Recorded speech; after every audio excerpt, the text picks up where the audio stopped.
Now, hi, this is Sally Morgan, physical therapist, craniosacral therapist, and Tellington T-Touch practitioner for animals and people. And I'm here at Monkey's house with Michelle Allen and Tristan, of course, because we're doing a live episode of Conversations with a Corgi. And Michelle, tell us what Monkey's house is. Hi, Sally. First off, thanks for coming out here today. We're a nonprofit for homeless hospice dogs. We take mostly seniors from kill shelters who are hospice criteria. They are not adoptable dogs. We give them great food, great vet care, great whatever they need, great life, and a gentle ending when their time comes. It's such a great thing you do here, Michelle, and I've been so fortunate to know about you and to be able to come here and do some craniosacral work with a bunch of the different dogs here. And one of them I worked on last time was this little fellow, Leo. Can you tell us more about Leo and what happened after I saw him? Thanks. When Leo came here, he was pretty much terrified of humans altogether. He was a pretty bad abuse case. And we had worked really hard at getting him to like being loved. We had mandatory happy snuggle time. And it's gone well and he's improved. But what was very funny was when you were here working with him, you spent a lot of time working on his back and his neck. That's right. And like a microphone was attacked. We're back, and we had a little Wi-Fi issue here, and then we had a dog walk off with the microphone. So Leo's been doing great since I saw him before, haven't you? And he was trying to help today. He was watching me, and then I only worked on him a short time before he said, "Okay, I'm good," and walked off. And let's see who else we worked on. We worked on this guy, Buck, who's walking around here. I don't know if Michelle can bring him. There he is.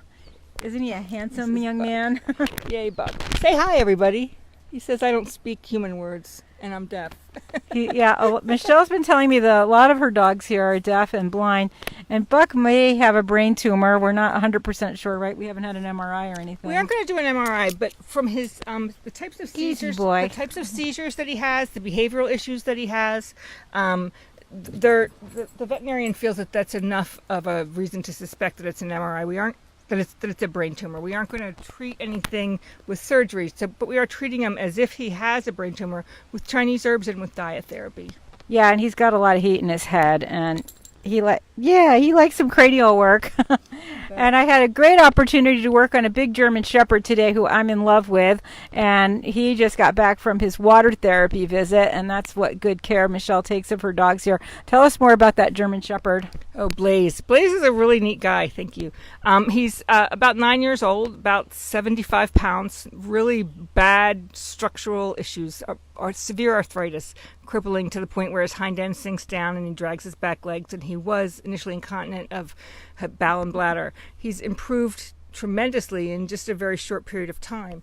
Now he uses the bottom of his feet only to walk on. He doesn't walk on the top. He's not nearly as incontinent of his urine, and sometimes he's not incontinent of his bowel either. He's been making a lot of great progress, and I was so excited for Sally to work with him today and to see what she thought about him. And to help balance some of that energy, we're working on the physical stuff, and we're needing to address all of his needs. Yeah, he had a lot of pain going up and down his spine and a tremendous lot of inflammation in his right hip. But, oh my gosh, he really liked the session, and I really like that dog. He is a beautiful animal, and he was a little moist from his water therapy this morning, and he lives out in the back part of the house with is that a girl? His little Labrador lady friend, because he has a tendency to be a little snarky with the small dogs, and I think he's been in enough pain that we can excuse him a little bit for some of that, but he's in a happy place out there on his own. And there's a cute little girl walking around over here, but she doesn't want to come talk to us. When I first met her, she was bald, and she's a fluffy little Pomeranian cute thing now. And then we have another dog. Tell us a little bit about L.A. So L.A. has been with us since the end of February, and she's a mess. She has at least 2 different types of cancers that we've set out, but we suspect more.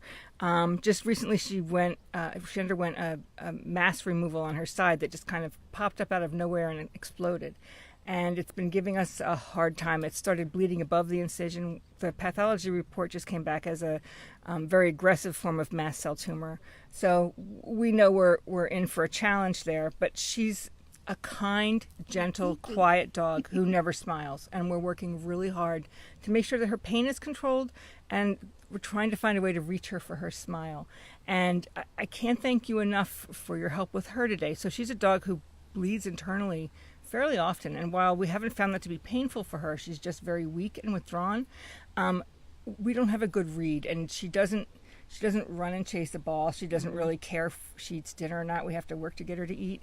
And sometimes when you can help with things that I don't understand, they improve, and all we want is for her to have really good quality from here on out. So I'm very grateful for the time that you spent with her and how you evaluated her, and she certainly really enjoyed her time with you, specifically the tuning fork time. Oh yeah, she's a dog that needs some chiropractic work, but I think it would be too much for her. So the tuning fork is a great thing to do to get some movement in parts of her spine that aren't moving. There's that little Yorkie. And she's another one. As much as Michelle says she's kind of shy, from the minute I got here, I forget who I was working on for first. Was it one of the little white ones? Oh, the tiny Chihuahua. There's a tiny little Chihuahua here. Little slim Chihuahua. From the minute I started working on her, this other girl, L.A., was like, when's my turn? When's my turn? When's my turn? And then she jumped up on her bed, and she was just so happy. And I worked on her for a pretty long time. She does have a lot going on. She's medically very complicated. And then there's another beautiful lady down here, Zora. Michelle's personal dog, who's a Shepherd Cross, who I love to work on usually at the end of my time here, and she's kind of the guardian of the entire household, and she's a wonderful, wise old leader here for all these little dogs that she takes care of. So it's always a pleasure to see her. And Michelle's doing a great job here, and it's been a really fun day. I've been here for, I don't know, 4 or 5 hours now. It seems like I've seen so many dogs. I have a lot of pictures to post, but it's been really fun, and I'm always so happy to do anything to support the work that Michelle here does. Tell us about your CNN award. Oh, that was a really a neat thing. Thank you. I got a call last June, and it was Time Warner, people from Time Warner, saying that we had been nominated for a CNN Hero Award. They asked if they could do a background search on me personally, and they wanted to speak to a number of people as references for our rescue. And they did a really incredibly thorough job. The people that they spoke to, they interviewed for over an hour.